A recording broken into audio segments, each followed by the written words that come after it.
Next, I would like to introduce our guest speaker, Tony Lam.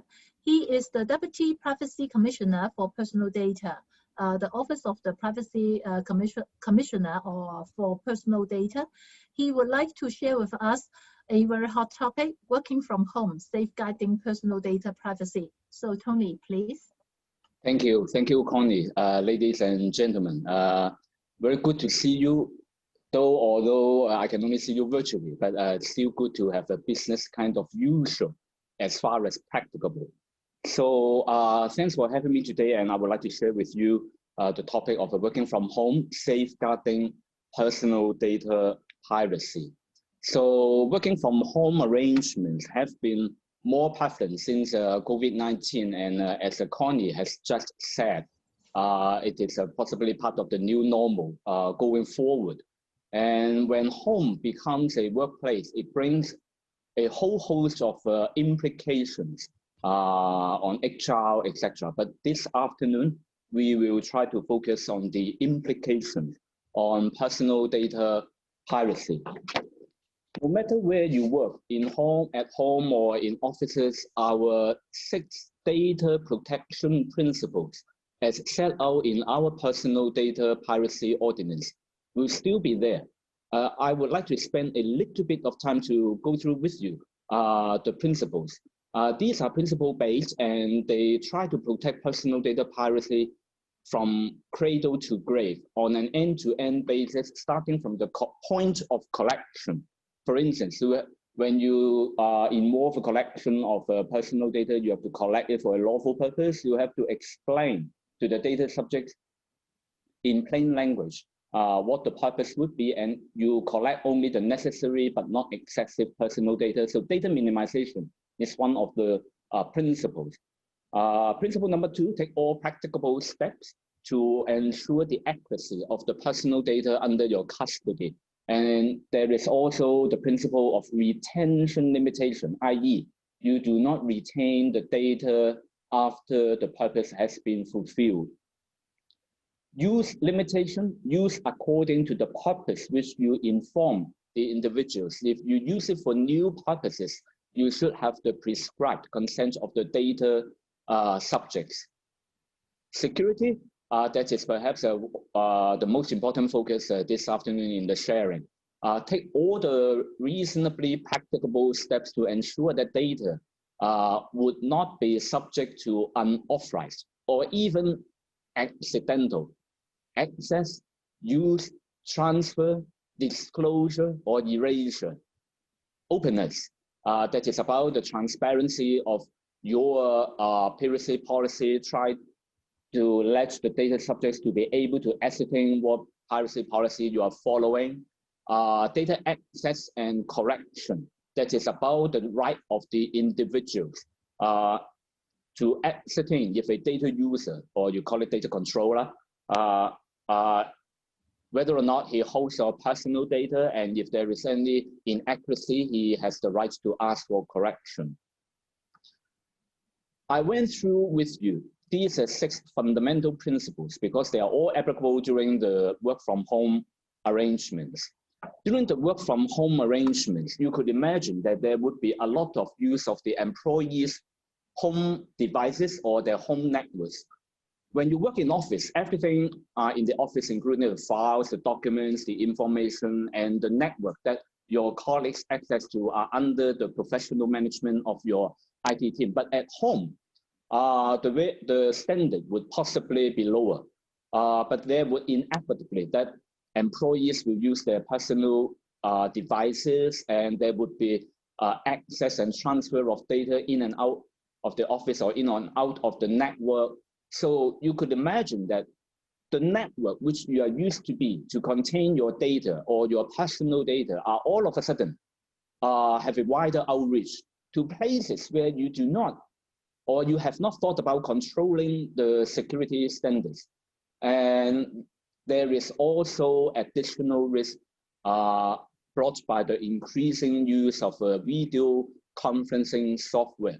So with all these, what we would like to advocate, or what we would like to remind organizations, is that Because working from home arrangements would in general be very new to your usual and standard work processes.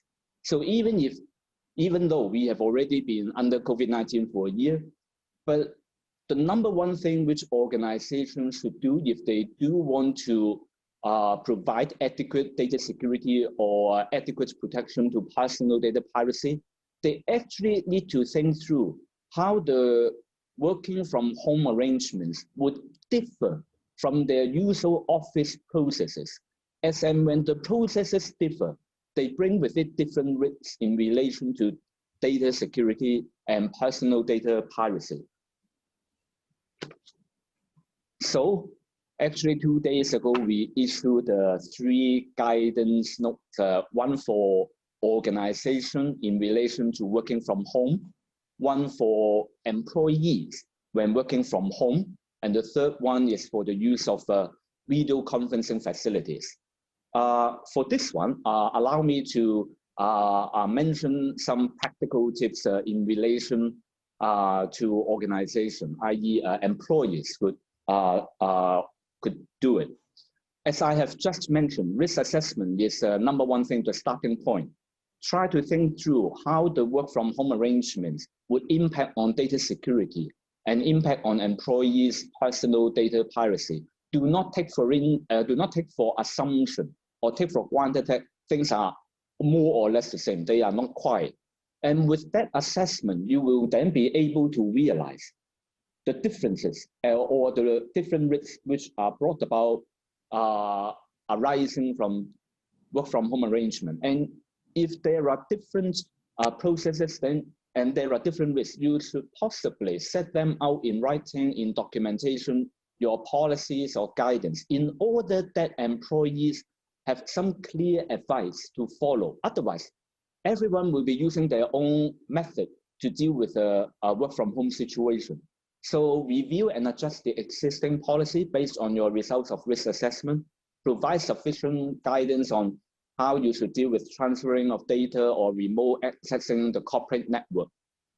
Staff training and support will be important. Provide sufficient training and awareness on data security. And after you train them, retrain them.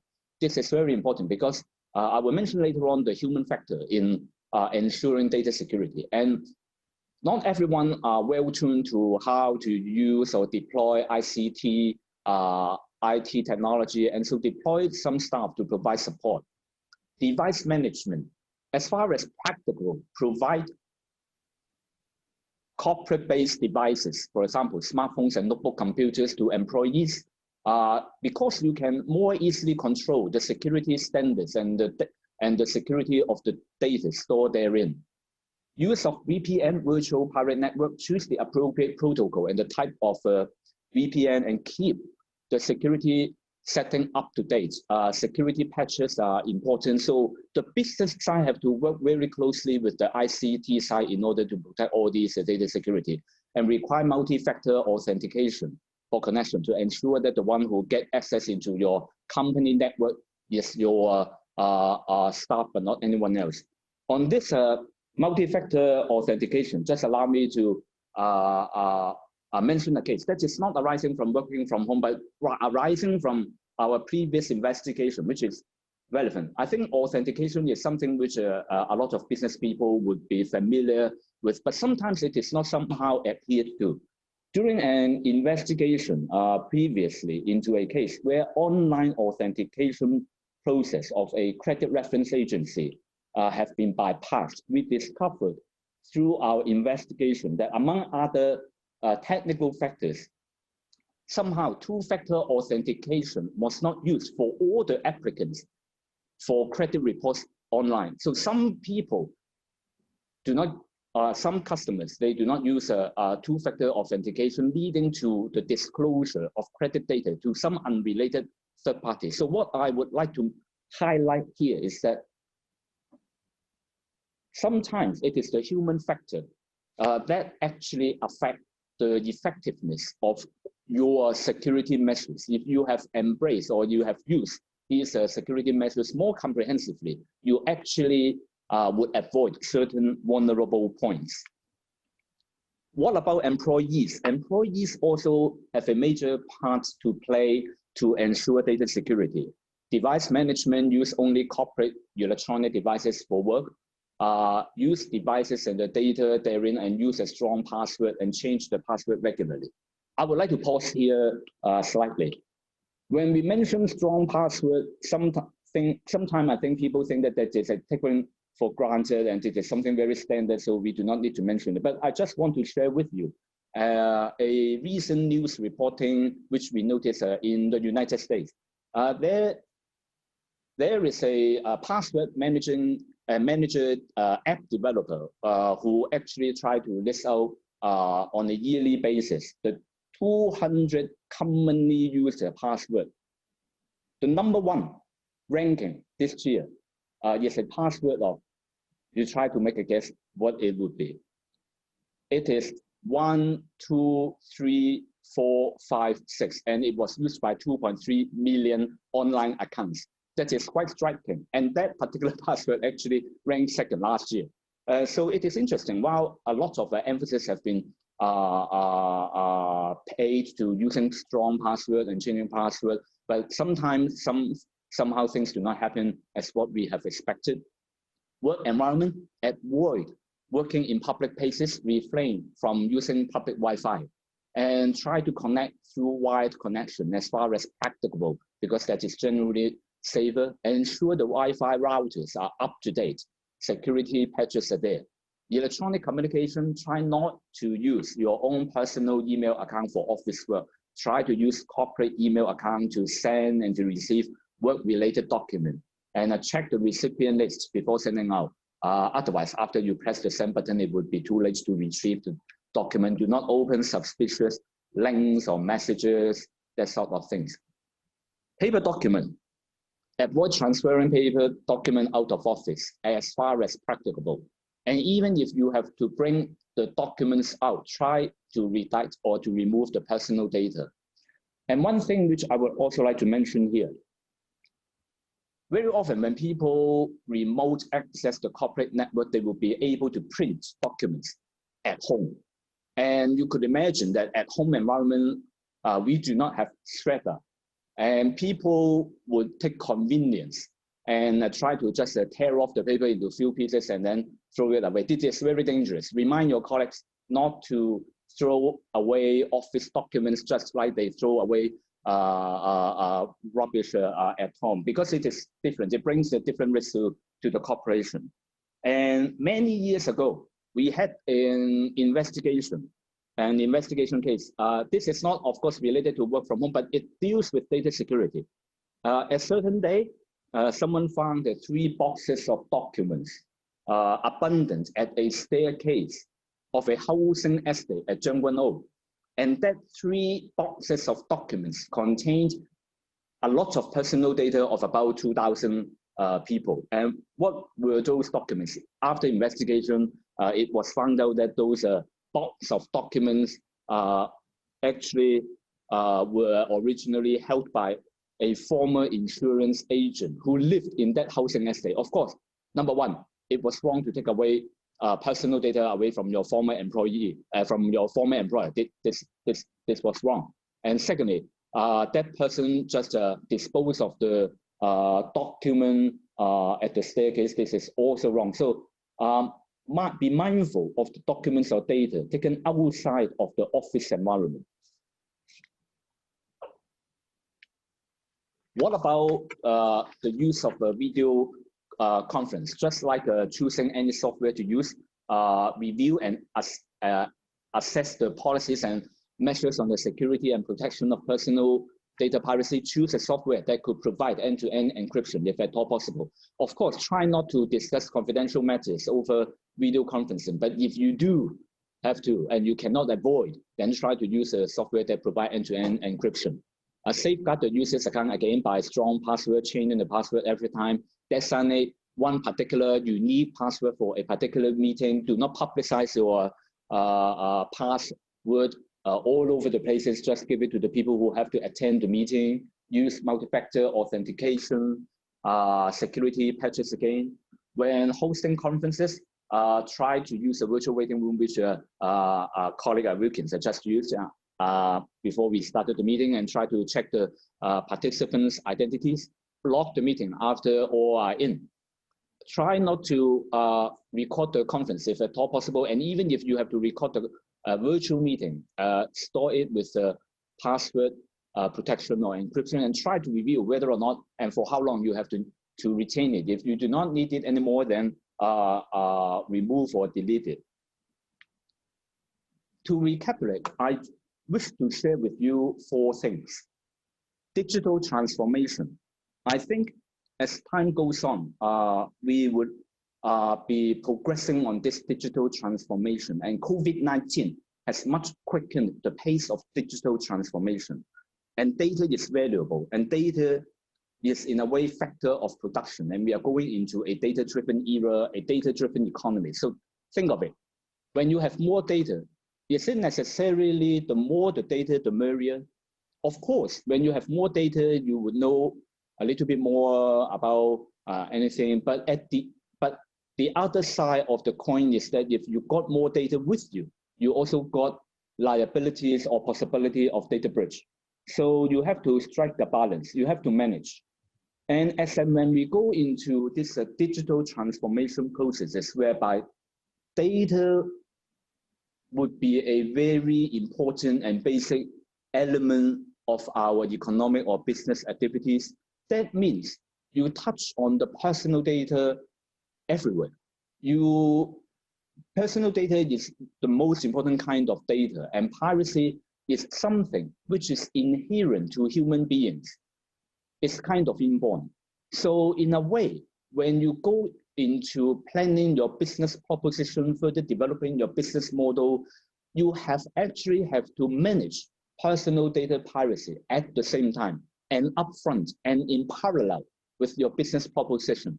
Do not try to manage personal data piracy only as an afterthought, because that would be very difficult for you to manage it only on an after event basis. For instance, only after you got data breach. Very difficult. Try to think in advance. That is why we always advocate piracy by design, piracy by default. Embed personal data piracy consideration into your business consideration. And how can you do it? You can make reference to the 6 data protection principles. They are always there.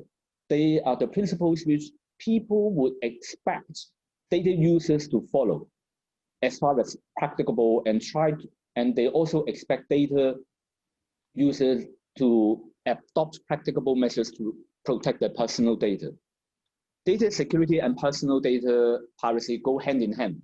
And traditionally, people may try to use technical means, ICT means, to try to defend their networks from outside. That is, of course, very important. But also, try to think about inside. You have to ensure that data should only be accessible by those who have a need to access. Otherwise, you may get data mismanaged, misused, or whatever. Let me quote an example. I think people would be familiar with the doxing incidents, which were rampant and unprecedented in the second half of last year during the social incidents. And there were a lot of personal data proliferation on internet, on discussion forum, and some of it came with very intimidating remarks causing psychological harm to the data subjects, etc.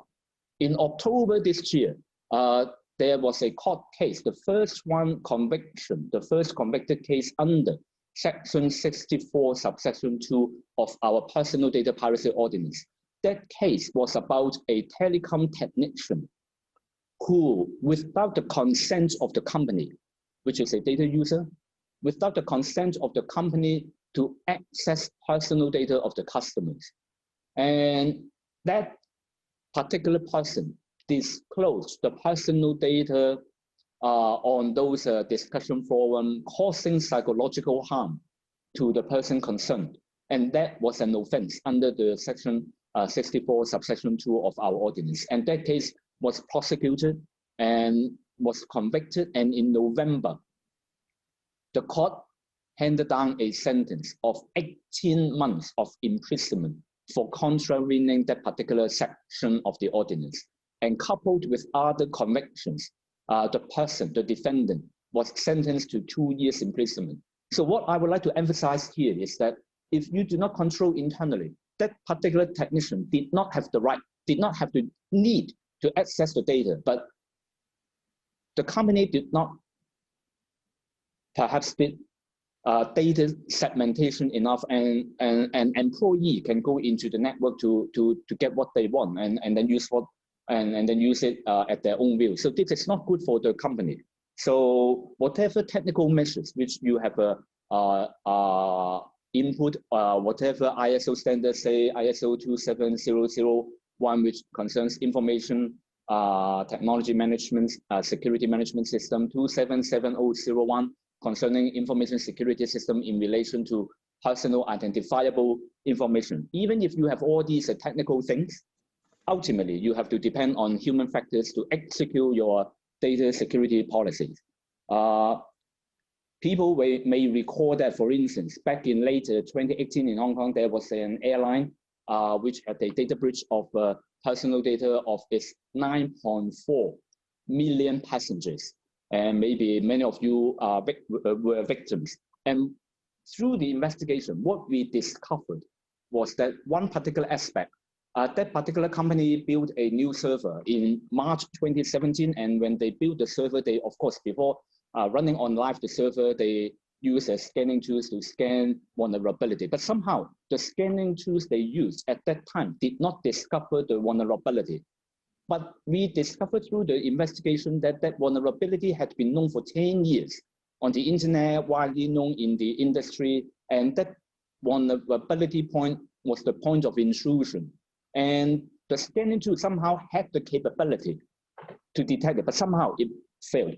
There were some human errors within the incident. So what I would like to emphasize is that at the end of the day, during this digital transformation, people are moving from old working practices to new working practices, whereby they may not all familiar with the risks. And so we being the manager or the management, we have to help the colleagues to be accustomed to the new environment. And I've earlier on mentioned the 3 guidance notes which we issued 2 days ago, and we've got hard copies, and you could also download from our website, and we hope we could give you some practical tips for execution. Last but not least, Data Protection Officers Club, we maintain a club whereby we welcome people to join us, and the cost is only $350 per year, and you got regular e-newsletter updating piracy news, and you enjoy discount for joining our professional workshop. So we hope you could join us. It's a good networking and opportunity, and that also gives you some updated news on personal data privacy protection. So with that, I end my presentation here, and thanks very much for this opportunity for sharing with you. Thank you. Thanks, Tony.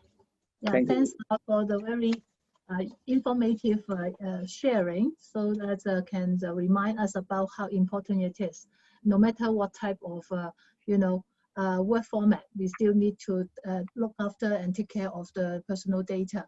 So I would like to invite members to raise questions at your chat box, or you can use a raise hand so that our secretarial can then unmute your mic and for you to state your questions. Any questions from members?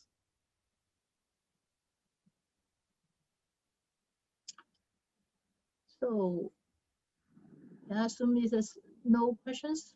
So okay, then thanks a lot, Tony, for your sharing. Thank you, ladies and gentlemen. Thank you. Bye-bye. Bye-bye.